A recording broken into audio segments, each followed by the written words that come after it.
Bismillah, vassalatu vassalamu ala Rasulillah. Qadrli mümin Müslümanlar, Allah subhanahu teala selamı, rahmeti ve bereketi sizge erişsin. Esselamu aleyküm ve rahmetullahi teala ve berekatuhu. Peygamber Muhammed Mustafa sallallahu aleyhi ve sellem o'zining bir hadisinde kishilarni tabiati turunda aytib qo'ya. Kullu nasi xatta'un. Har bir kishi bu dunyoda xato ishlovchigina tugul, xatta'un ko'p xatolar ishlaydi. Xato degan so'z islom dinida gunoh. Şul meseleler koysaları İslam dininin şiklerinden çığa. İslam dininin şikleri nasıl haram ameller. Allah subhanahu teala şikleri. Allah'tan biz öterge tiyiş tugul biz.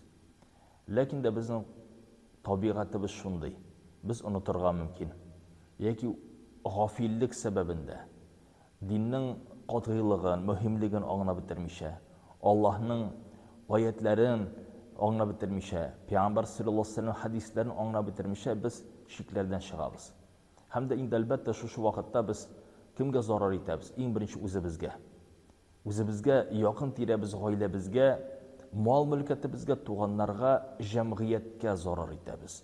Albatta shariatimizda bu masalalar, bu zararlar harbisi to'yilibdilar.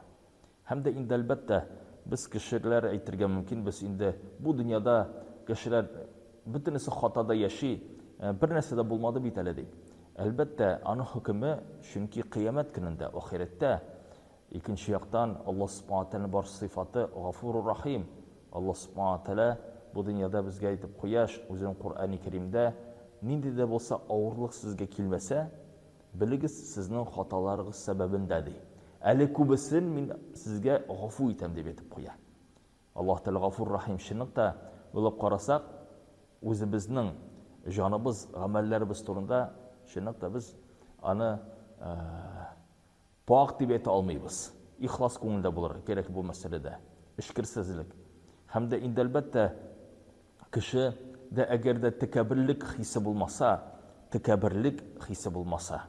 masayu hissi bo'lmasa, agar shunday bir his kerak, tavba.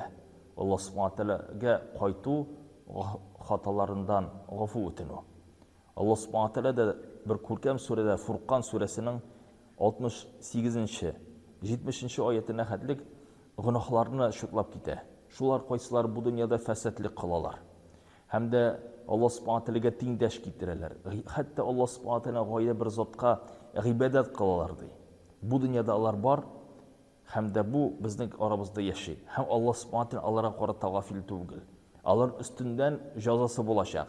Hem de Allah subhanahu teala ne şekilde illa men tabe ve amene ve amile saliha.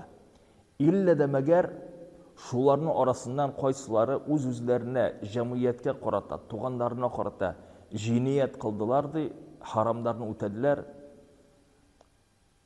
Alardan gayrı bulaşacak şular koysaları tövbe kıldılar. İlla men tabe. Allah'a koydular. Tövbe Allah'a koydu. Neseden ve amilus saliha. Allah izgi işler bilen koytardılar Allah Teala'ga deydi. Tövbelerin Allah'a koytardılar izgi işler bilen. Peygamber sallallahu aleyhi ve sellem de o'zining hadisinde bizga aytib qo'ydi. Agar da bir xato ishlasang, izgi ish bilan qaytarga tirish senani. Sen ani qopla izgilik bilan. Hamda kiridan xatoga qaytma deydi.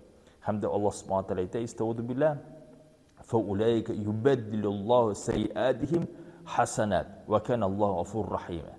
Qarag'izlar, Alloh taolo ne şekilde? Alarning gunohlarin, sayiat, jiniyatlarin biz yaxshilik bilan qaytardik deydi. Yaxshilik bilan qopladik deydi.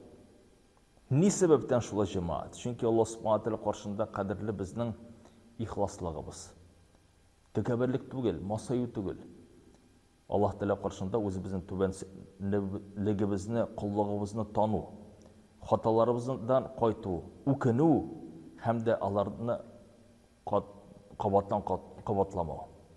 Mana şuşu Allah subhanahu taolaga qadrli bo'lib turadi.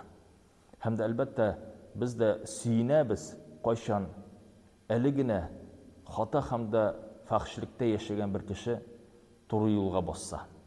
Bor bizning aramizda shular qo'ysalar aytalar, falan kishi eligine uğramlardan qaytmay edi, eligine kishilarning mol mulkatini toli edi, eligine bu kishi fahshlik bilan shug'ullanaydi, g'azir indi masjidga yuri boshladi, oila qurdi, сәүдә кырып йөри, шундый үзен яхшы изге кешеләрдән шундый дип кеше арасында шундый бер хөсетлек белән әйтелгән сүзләр ишетергә туры килә. Бездә сөйне юк кешенең гынахтан тукталуына. Ни сәбәптән? Еш кына biz аларның хаталарын күреп, үзебезнең күңелләребезгә тынычлык кайтарабыз. Biz бит әле фәләннәр шикелле түгел, шул хәтле гынахка төшмәдек әле, алар төзелгәч, фәләннәр изге юлга төшкәч, мәчеткә йөри башлагач, намаз укый башлагач, алар бу кешеләр әйтәләр. Biz инде намазга басмыйбыз, чөнки фәлән мәчеткә шундый элекеге вакытта гынахлар кылып яшәгән кешеләр йөриләр дип тә әйтүчеләр ишеткәнебез бар. Ни сәбәптән шулай җәмәгать? Чөнки без Аллаһ Субханаһу Тәгаләгә кайтасыбыз килми. Шуңарда тәүбә дигән мәсьәлә, Аллаһ каршында үзебезнең хаталарыбызны тану мәсьәләсендә икән вакытта без кешенең хатасын күрмибез, үзебезнең хатабызны күрәбез. Аллаһка кайтарга тырышабыз. Чөнки ул Гафур Рахим, Аллаһның вәгъдәсе, барча хаталарыбызны гафу итәм диде. Һәм дә Пәйгамбәр саллаллаһу алейһи ва саллям әйтеп куйды: әгәр дә бер кеше ихлас күңелдән тәүбә китерсә, гынахларыннан кайтса, Аллаһ Тәгалә юкка чыгараның хаталарын хәтта алар булмаган шикелле ди. Хәтта алар булмаган шикелле кыямәт көненә кайткач, сезнең өстегездән соралмаячак иншаллаһ. Хәтта бу дөньяда безнең андый мөмкинлегебез бар. Кадерле дуслар, Аллаһ Субханаһу ва тәгалә рәхмәте ва бәрәкәте сезгә ирешсен. Ассаламу алейкум ва рахматуллахи ва баракатуһ.